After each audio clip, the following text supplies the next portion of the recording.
महाभारत के महान युद्ध के बाद एक नया युग आरंभ हुआ, कलयुग।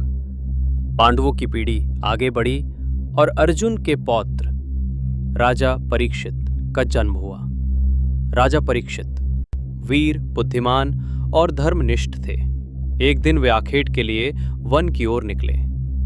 जंगल के बीचों बीच उन्हें एक अजीब सी छाया दिखाई दी।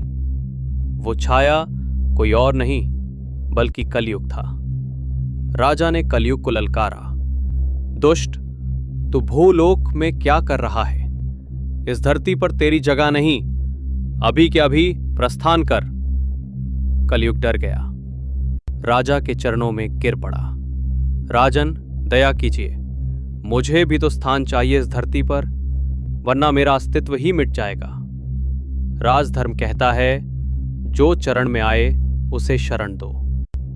राजा परीक्षित ने उसे 5 स्थानों पर रहने की अनुमति दी, जहां जुआ खेला जाए, जहां मदिरा पिया जाए, जहां वेश्यावृत्ति हो, जहां हिंसा हो और जहां पाप के धन का उपयोग हो, यानी पाप से अर्जित स्वर्ण। लेकिन राजा परीक्षित एक भूल कर बैठे।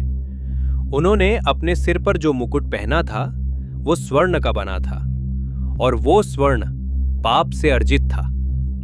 बस यही से कलयुग ने चालाकी से राजा के मुकुट में प्रवेश कर लिया और उनकी चेतना को धीरे धीरे जहर की तरह प्रभावित करना शुरू कर दिया।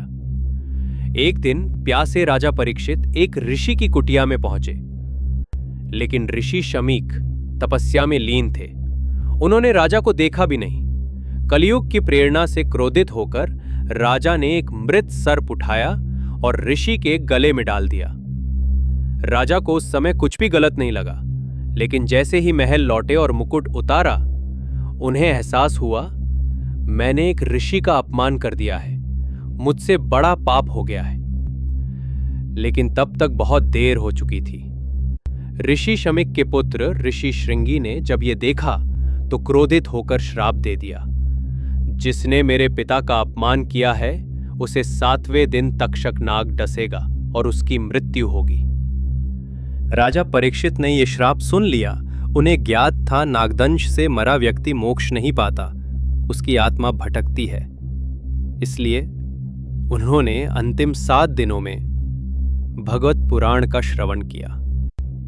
लेकिन जब मृत्यु का दिन आया, तक्षक नाग सारे सुरक्षा घेरों को पार कर महल में पहुंचा और राजा परीक्षित को डस लिया। और यहीं से शुरू होती है जन्मेजय, सर्पयज्ञ, मत्स्येंद्रनाथ और वीर गोगा जी की अमर गाथा। आगे जानिए कैसे राजा परीक्षित के पुत्र जन्मेजय ने लिया सर्पों से बदला और कैसे शुरू हुई एक योगी और योद्धा की कहानी। वीडियो अच्छा लगा तो लाइक करें, शेयर करें और अगली कड़ी के लिए चैनल को सब्सक्राइब करें। एपिसोड 2 जल्द आ रहा है।